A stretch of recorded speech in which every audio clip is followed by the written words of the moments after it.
था कि आपको आंदोलन करने से नहीं रोकना है। आपको पता है कि आज जो हम लोग आंदोलन किए, इस आंदोलन से जितना पॉपुलरिटी और जितना मेहनत सब हम लोग किए, पॉपुलरिटी जितना हम लोगों को नहीं मिला, तमाम लोगों को, उससे ज्यादा विनोद कुमार पांडे जी को मिला। ये आपको मालूम है कि नहीं मालूम? बिल्कुल।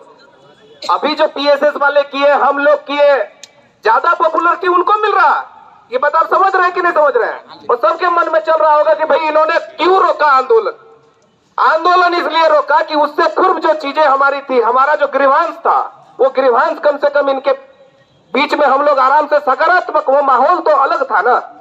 आज की माहौल और पूर्व का माहौल अलग था। बैठ करके वो 1 घंटा 1.5 घंटा हम लोग को समय भी दिए थे। 4-5 साथी भी हमारे साथ थे, उन लोग भी उसका गवाह है।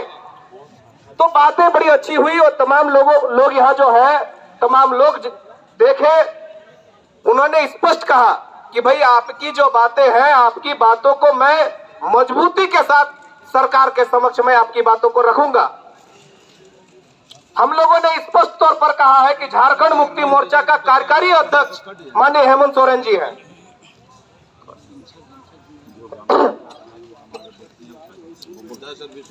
बिल्कुल, अभी आप देख ही रहे होंगे कि साउंड का और टेंट वगैरह का जो है, थोड़ा सा जो भी ऑटो का भाड़ा है और आपका दरी का, तो आपसे जो भी सहयोग होगा वो सहयोग कृपया गमछे में डाल देंगे।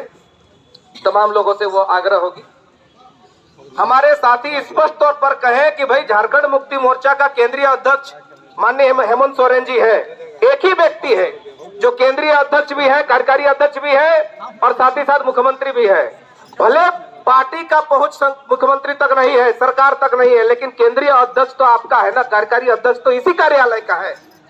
स्पष्ट तौर पर हमारे साथी बोले हैं, निश्चित तौर पर। और ये काम अगर वो नहीं करते हैं, हमारी बातों को मजबूती के साथ नहीं रखते और हमारे मांग को अगर वो पूरा नहीं करते हैं, तो उससे उनको क्या क्षति होने वाला है, वो भी हमारे साथी बोलने में कहीं हिचके नहीं है। स्पष्ट तौर पर उनको बोले हैं कि आपको क्या नुकसान होगा। नियमावली तो अधिकारी पदाधिकारी बना करके चले गए, लेकिन नुकसान तो संगठन को होगा, पार्टी को होगा, ये आप जान लीजिए। इस बात को उन्होंने भी स्वीकार किया कि बनाने वाला बिगाड़ने का भी पावर रखता है। इस बात को उन्होंने भी स्वीकार किया और उन्होंने एकदम अपने शब्दों में स्पष्ट तौर पर कहा है कि हमारा दिली इच्छा है कि आपका आंदोलन समाप्त हो जाए, आपका धरना समाप्त हो जाए, आप खुशी खुशी घर चले जाए। ये उनका दिली इच्छा है। उन्होंने ये बताया, मीडिया के समक्ष भी उन्होंने कहा, तमाम लोगों की उपस्थिति में मीडिया के समक्ष उन्होंने कहा कि मैं इनके मांगों के साथ हूं और इनके मांग को मैं पूरा करने का हर संभव प्रयास करूंगा। जहां तक डेडलाइन की बात है, हमारे जो भी साथी थे बार बार डेडलाइन की ओर, क्योंकि हमको भी पता है कि जब हम यहाँ आएंगे तो आप भी डेडलाइन ही मांगिएगा, तो हम लोग बार बार डेडलाइन की बात कर रहे थे। लेकिन चूंकि त्योहार है, उन्होंने कहा कि हम जब तक कंसर्न पदाधिकारी से मिलेंगे नहीं और उनका आउटपुट नहीं जानेंगे, तब तक आपको हम कुछ बात नहीं दे सकते हैं। नेता हम है नहीं, हम पार्टी के संगठन के कार्यकर्ता हैं, संगठन के अगुवा हैं।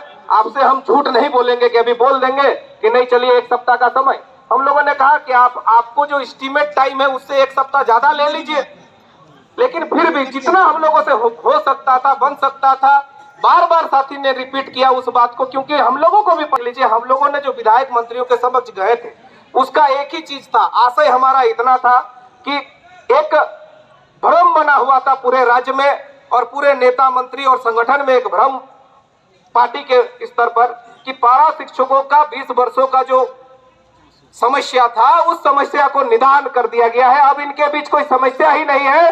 अब ये 11 महीना विद्यालय में रहते हैं, सड़कों पर नहीं रहते हैं। वो भ्रम को मिटाना था और उस भ्रम को हमने दस्तावेज के माध्यम से मिटाने का काम किया।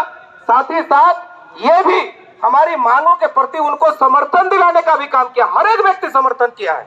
आपने देखा होगा कि पिछले बार माननीय दीपिका सिंह पांडे अपने विधायक दल के जो नेता है आलमगीर आलम, उनके नेतृत्व में माननीय मुख्यमंत्री के समक्ष गए, राजेश ठाकुर जी को भी लेकर के। और तमाम जितने भी लोग हैं, चाहे दीपिका सिंह पांडे, अंबा प्रसाद, राजेश ठाकुर, इन तमाम लोगों का मानना है कि भैया हम लोग बार बार एक चीज को बार बार कह रहे हैं। लेकिन आप तमाम लोग यहाँ सोच रहे होंगे कि भाई 81 दिन बीत गया। कुछ लोगों का मानना है, कुछ बड़े पुराने अनुभवी लोग हैं, उन लोग का मानना है कि मैं 13 दिन बैठा था, 3 दिन में वार्ता मिल गया, किन्हीं का कहना है कि मैं 63 दिन बैठा, 63 बार मारता हुआ, लेकिन वो दौर अलग था। वो दौर इसलिए अलग था कि उस समय पारा टीचर के आगे टिक नहीं लगा हुआ था। इस बार समस्या ये है कि सरकार का जो एजेंडा है वहां पारा टीचर में एक सिंगल टिक लगी हुई है।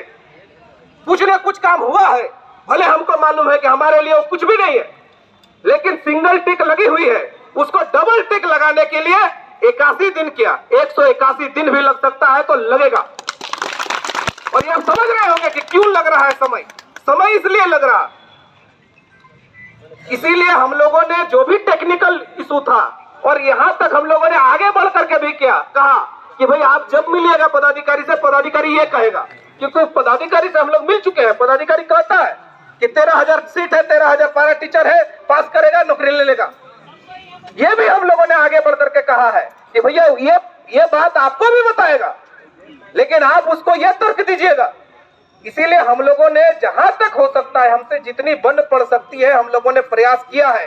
अब काम तो अगला को करना है, काम सर हमारे और आपके हाथ में नहीं है।